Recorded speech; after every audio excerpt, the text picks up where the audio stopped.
si votre expert comptable vous conseille que cette société d'exercice libéral n'est pas intéressante, c'est qu'il y a bien une raison. Il y a sûrement une raison à cela. Si vous voulez, cette société d'exercice libéral va vous permettre de mieux gérer vos finances et vos dépenses. C'est-à-dire qu'on va vous fixer une rémunération, et c'est sur cette rémunération-là que vous allez payer vos charges sociales et puis, bien évidemment, vos impôts. Voilà, c'est un outil de gestion. Et à travers cette meilleure gestion, en tant que bon père de famille, eh bien, on va pouvoir, si vous le voulez, la compléter avec les différentes holdings. Et là, vous allez faire les réels gains économiques.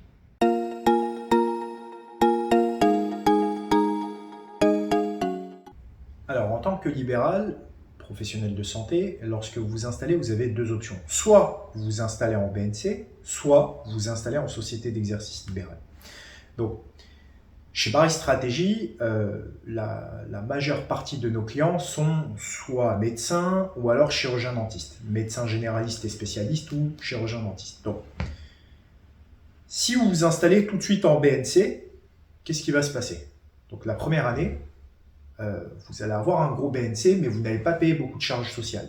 Puisque la première année, eh bien, vu que les charges sociales en France sont calculées en N-1 et une petite partie en N-2, donc la première année, vous n'allez quasiment pas payer de charges sociales. Néanmoins, vous allez avoir une régularisation au niveau de vos charges sociales à partir de la deuxième année, et votre BNC va monter, et vous allez payer plus de charges sociales, et ça va encore monter, ainsi de suite. Ça ne s'arrête pas.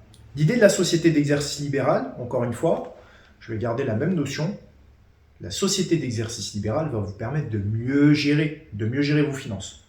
Là, c'est simple. Vous passez en libéral, vous vous installez en libéral, on vous fixe une rémunération. Et encore une fois, c'est en fonction de cette rémunération-là que eh bien, vous allez payer vos charges sociales et vos impôts. Donc, ça va vous permettre de mieux gérer vos finances, mieux lisser vos charges sociales, mieux avoir une meilleure visibilité sur votre impôt sur le revenu, mais aussi, ça va vous permettre de mieux gérer votre trésorerie professionnelle. Donc oui, c'est plus intéressant, selon nous, d'après notre clientèle, de passer tout de suite en société d'exercice libéral. Et même si, lorsque vous passez en libéral, vous n'avez pas l'opportunité de vous racheter votre patientèle, rassurez-vous, on va pouvoir le faire dans un second temps, non pas par la société d'exercice libéral, mais par la holding SPFPL.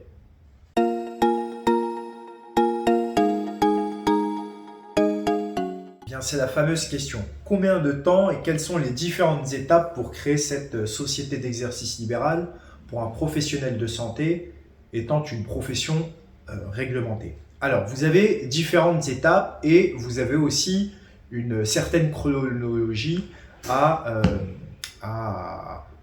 mettre en place. Donc, je vais vous expliquer. Dans un premier temps, on doit rédiger les actes juridiques. Ensuite, on doit déposer le dossier à l'ordre. Donc, l'ordre, vous avez différentes commissions. Généralement, il y en a 2, voire même peut-être 3. Donc, tout va dépendre si c'est l'ordre ou l'ordre au niveau national. Une fois que c'est validé par le président de l'ordre, eh bien, on va devoir déposer votre dossier au greffe du tribunal de commerce. Donc, ça, c'est la partie purement juridique.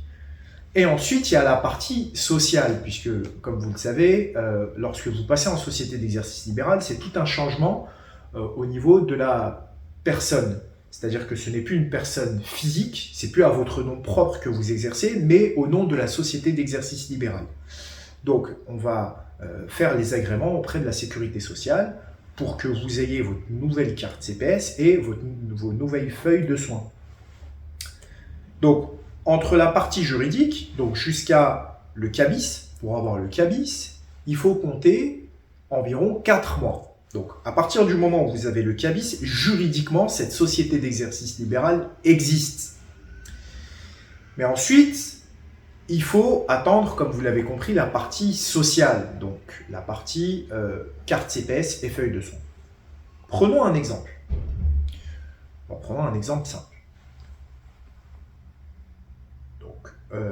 Donc il vous faut donc 4 mois, plus environ 2 mois et demi pour la partie sociale. Admettons, nous sommes aujourd'hui le 1er janvier. Exemple. Donc au bout de 4 mois, théoriquement, fin avril, début mai, eh bien, vous êtes en société d'exercice libéral. Admettons, nous avons un cabis au 2 mai. Voilà, au 2 mai, on a un cabis. Donc là, juridiquement, votre société d'exercice libéral, juridiquement, elle est créée, vous avez votre cabis. Mais sur le terrain, eh bien, vous, en fait, sur le terrain, vous n'avez toujours pas votre carte CPS puisque nous, on va faire les demandes auprès de la sécurité sociale. Donc vous, entre le 2 mai et 2 mois plus tard, 2 mois et demi plus tard, donc ce serait au courant juillet, vous allez recevoir votre carte CPS et vos feuilles de soins. Donc, au 2 mai, si vous voulez, l'expert comptable, lui, va faire un arrêté des comptes. C'est-à-dire que juridiquement, officiellement, vous, au 2 mai, vous serez sur une comptabilité en société d'exercice libéral jusqu'au moment où vous allez avoir votre carte CPS et vos feuilles de soins. Et là, entre le 2 mai et jusqu'au moment où vous allez recevoir cette fameuse carte CPS, eh bien, l'expert comptable va devoir faire des régularisations comptables entre le compte BNC et le compte CELAR pour que votre situation soit régularisée. Voilà. Donc, pour créer une société d'exercice libéral, il faut compter en moyenne 6 mois. Donc, 4 mois, juridiquement, la société est créée, mais il faut compter 2 à 2 mois et demi en plus pour la partie sociale.